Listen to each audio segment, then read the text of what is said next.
happening, everybody? It's Sean with Reactions to the Classics, and today we got another reaction to R.E.M. This time, their album Reveal, brought to us by friend, longtime supporter, patron of the channel, all-around great guy, Ian. Thank you, Ian. Appreciate you. Appreciate all the patrons that make this thing go. I say this all the time, but we could not do it without you. If you'd like to support us in any way, it's much appreciated. Check out the Patreon link below, the Patreon link on the end screen.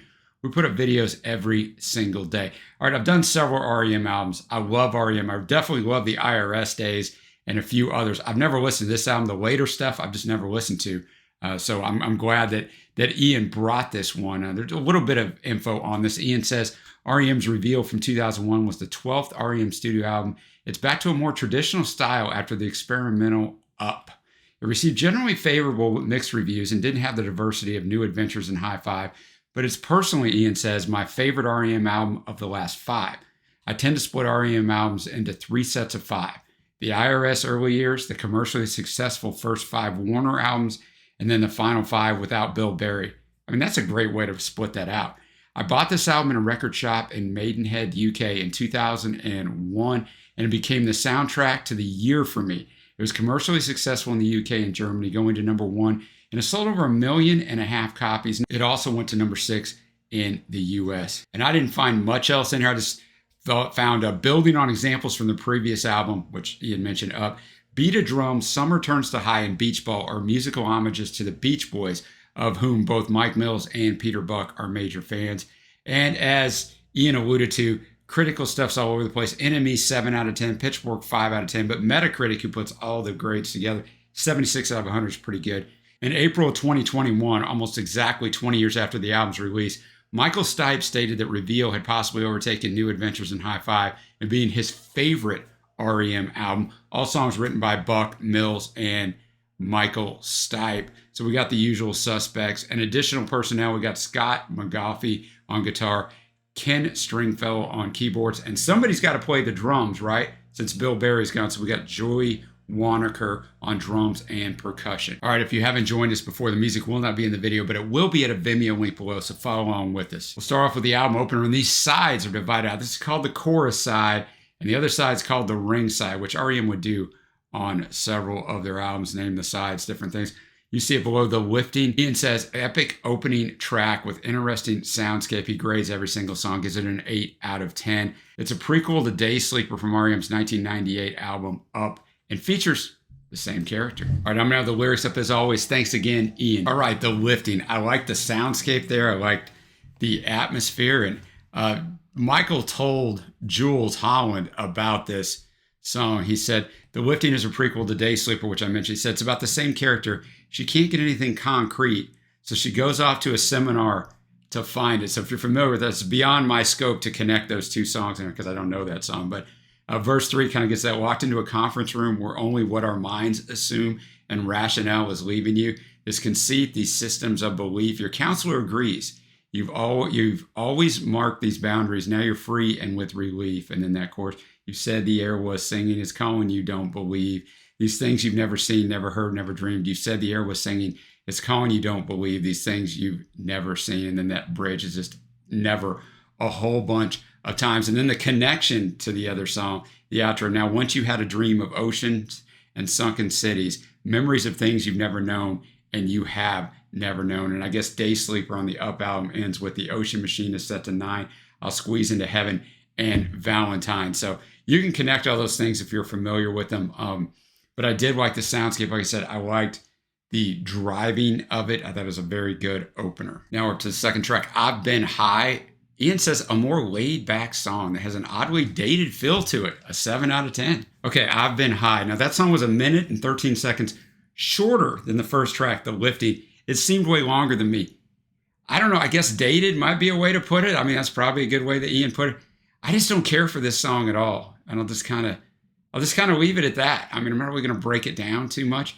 I think it's the arrangement, and it could have been picked up just a little bit in the pace, but I think it's just the arrangement. And so maybe that is the dated portion of it. Next up, we've got All the Way to Reno, in parentheses, You're Gonna Be a Star. Second single from the album, didn't chart in the US and made it to only 24 in the UK. Enjoyable song.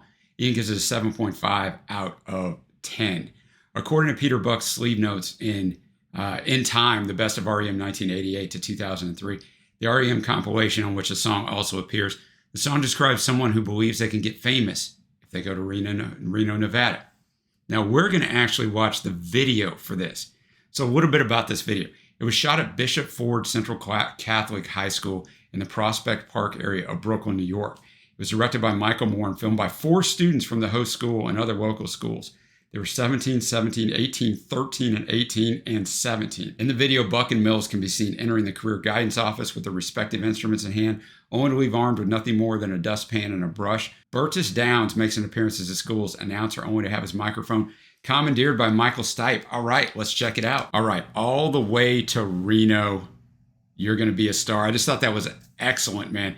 The song, I thought the 7.5 rating that Ian gave was about right in there. You know, I liked it the more it went on, but the video really went to it. As a former guy who was used to be a teacher and a coach and a principal and a superintendent, although I've been out of it for 20 years. It was all the stuff you wished you could do in school, but you couldn't because you get in trouble. But it looked like they just hung out, had a really good time with the kids. I just thought it was really well done, man. And, you know, it's good to see the guys. They didn't take themselves real seriously. Stipe was having the time of his life. So that one was fun. Up to the 4th track, She Just Wants to Be. Ian says, more acoustic song benefits from the strong chorus announced by the organ. All right, 8 out of 10. Much like the lifting, I thought that the arrangement of this really, really lent to it, right? Great guitar work. Michael sounded great. The atmosphere was fantastic.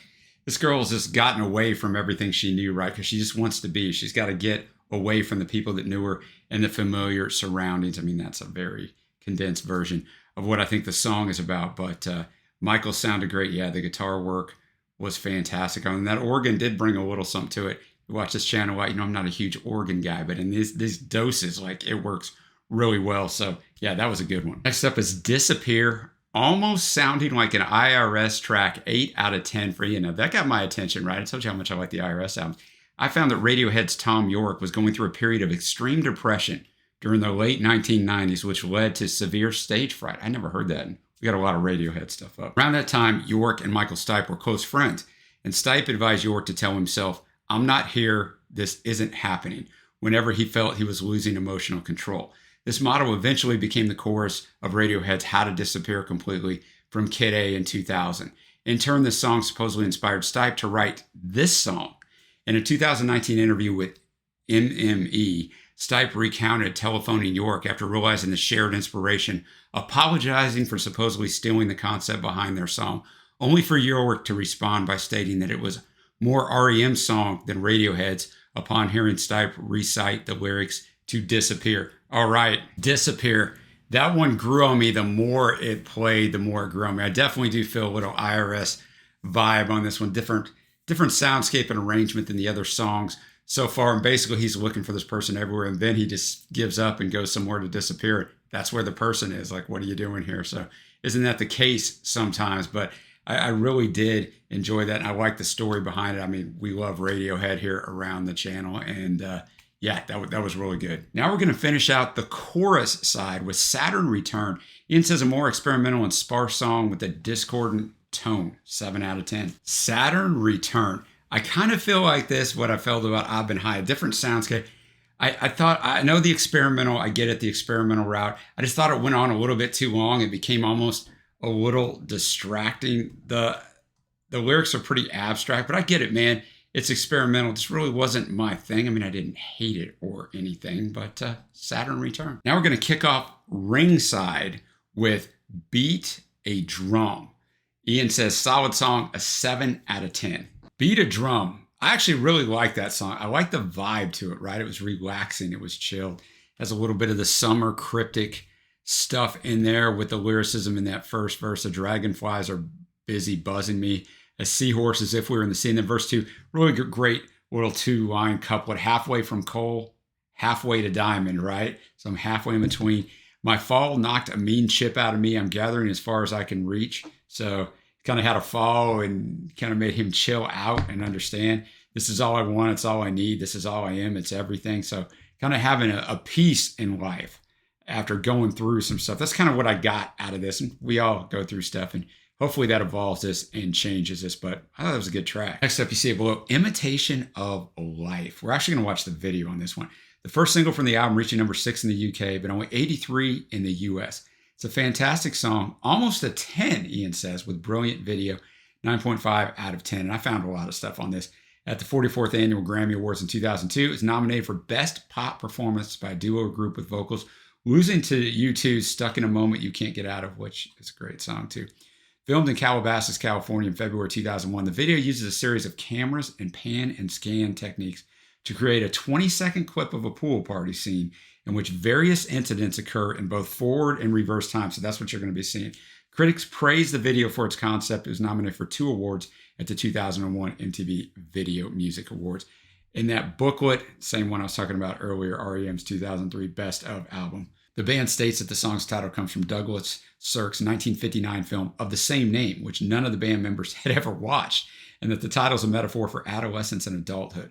The notes also say that after the release of the song, the band realized it follows roughly the same chord progression as Driver 8 from their 3rd studio album, Fables of the Reconstruction, back in 1985. One of those first IRS albums, obviously. The song was almost excluded from this album because it was too much like the rest of the album. But during the mixing process, the band decided to set it apart by turning it into an up-tempo track. So this wasn't the original way it was recorded. And it has a little bit of history here. The single stayed in the UK Top 100 for 13 weeks, giving R.E.M. their longest consecutive chart run on the UK charts. So that doesn't mean it was their biggest hit, right? It's just the one that stayed on the charts the longest. A definite distinction there, just making sure I'm clear on that. All right, Imitation of Life. Just a little more information on this video. I've never seen a video like this, right? So a little bit more information. It's directed by Garth Jennings, produced by Nick Goldsmith. Wanting to try something different, Stipe has described the video's format as a dead form, taking inspiration from Polish director Zbigniew Rybinski's 1981 film Tango. Jennings filmed the video using 12 Super 8 cameras, whose shots were subsequently merged to create one collected 20-second clip. During these 20 seconds, with both proceed normally and rewind, various people lip-sync different parts of the songs, as we saw. Via pan and scan, the video zooms in on various bits of action, including a man catching fire from a barbecue, a woman having a drink thrown in her face, Stipe dancing, and boy was he dancing, right? In that Stipe dancing way. Mills pouring wine and Buck playing a ukulele with a monkey in his lap. I mean, that was just, I've never seen a video like that. That was crazy. And it was hard, right? Because I'm trying to focus on the song, but I mean, I'm focusing on the video because it's just fascinating, right? But it just had that great summer vibe. That chorus, that's a sugar cane that tasted good. That's cinnamon. That's Hollywood. Come on, come on. Now you can, no one can see you try. You want the greatest thing since bread came sliced. You got it all. You've got it sized. Like a Friday fashion show teenager freezing in the corner, trying to trying to look like you don't try. So this is a great vibe. It's a great song, but I'm going to go back later and listen to the song without the video.